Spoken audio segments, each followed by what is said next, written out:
I am constantly curious about things that no one else really seems too curious about. Well, you know what they say, curiosity killed the putty tat. Yeah, but I'm not a cat.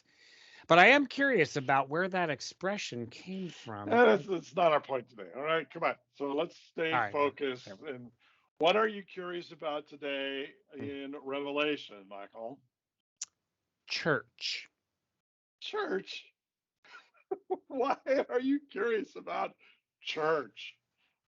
Well, I had this weird idea that church might not actually mean church like we use that word today.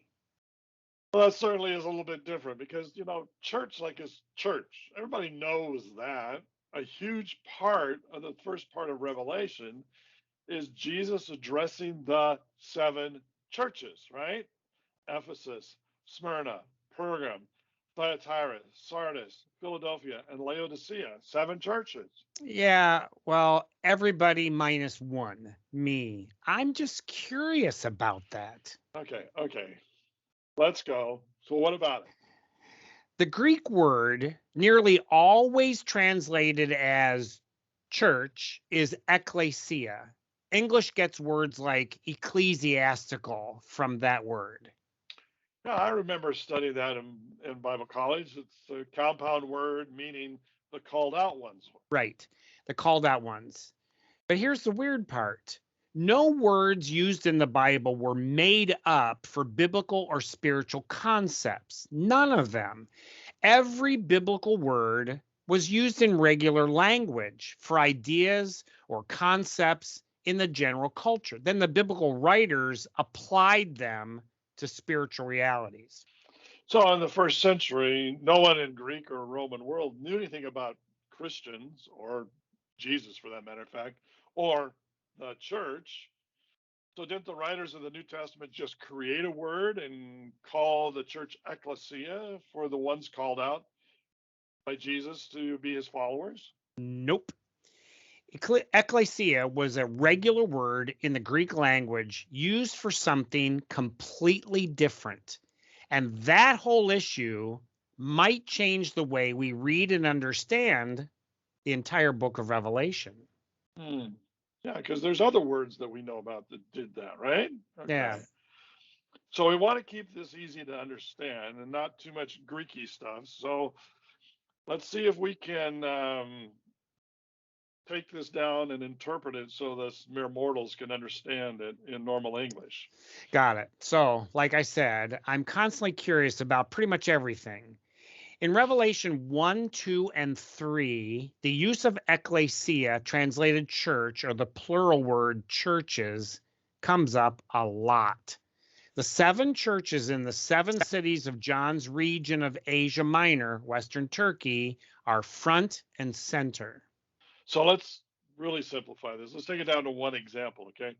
So the church in Ephesus, Revelation 2:1, a church, a city, a bunch of Christians getting together in a building to sing and pray and study the Bible and have committee meetings.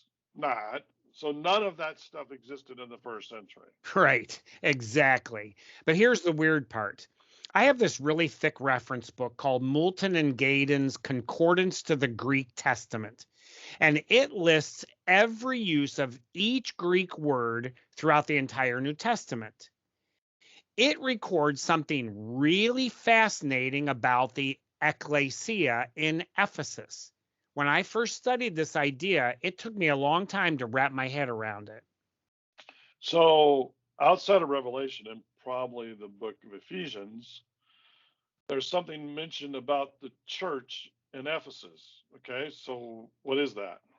The church. In Acts chapter 19, Luke relates a story of the Apostle Paul preaching in Ephesus. A lot of people began to follow Jesus as a result of his preaching, and they stopped buying all the little silver trinkets that were sold in Ephesus to support the temple of Diana, sometimes called Artemis.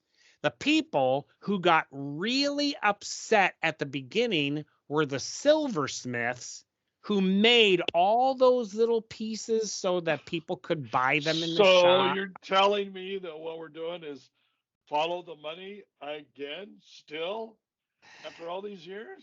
Probably. This whole event is described in some detail in Acts chapter 19, verses 23 to 41.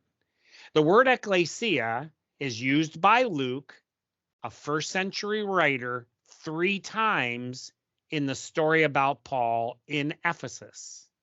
I looked into Acts 19, and the word church is never used in that chapter, not one time. Huh. But the Greek word ekklesia is used 3 times. Okay, all right. Okay, my brain's hurting. It's probably TMI. So, what's the point here? Paul's traveling companions, Gaius and Aristarchus, got grabbed by the mob that were raging about the loss of business and the insult to the goddess Diana, or Artemis as she's called. The people brought them into the theater in the upper center of the city of Ephesus and called a, quote, legal assembly. Some versions of translations translate this word ekklesia as crowd or meeting, but most of them say assembly. And the original Greek word is ekklesia, used all 3 times for an official meeting of the citizens of the elites of the city who owned property or official citizens of Greece and Rome. Right, right. Every use of ekklesia in the rest of the New Testament, and especially in Revelation, is translated church, except in Ephesus. which happens to be in the theater.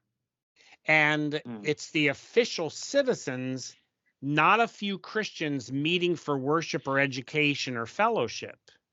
So, if for possibility here, we read the 7 letters to the cities named in Revelation were not written to modern idea of churches, but to the official citizenry of those cities, the elites, the ones who had money, the ones who had privilege, the ones who had art and worldly education and access to power of the day.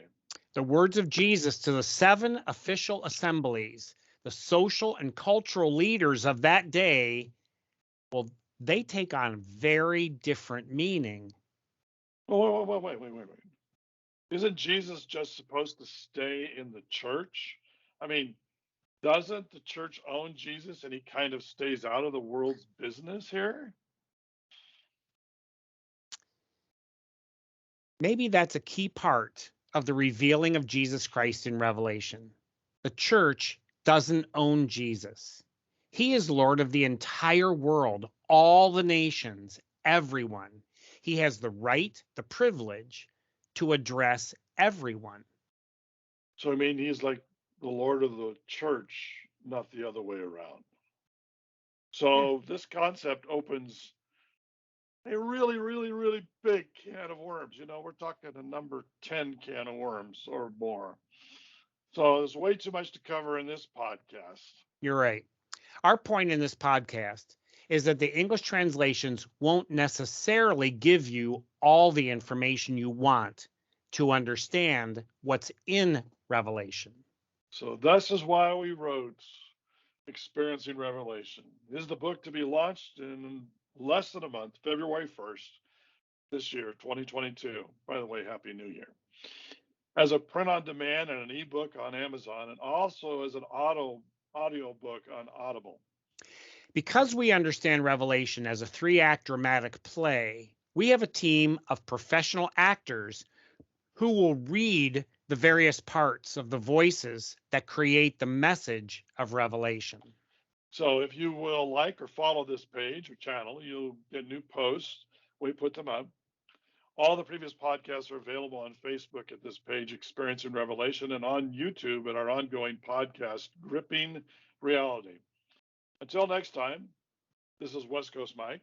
And East Coast Mike. Till then, there's more to come before launch day.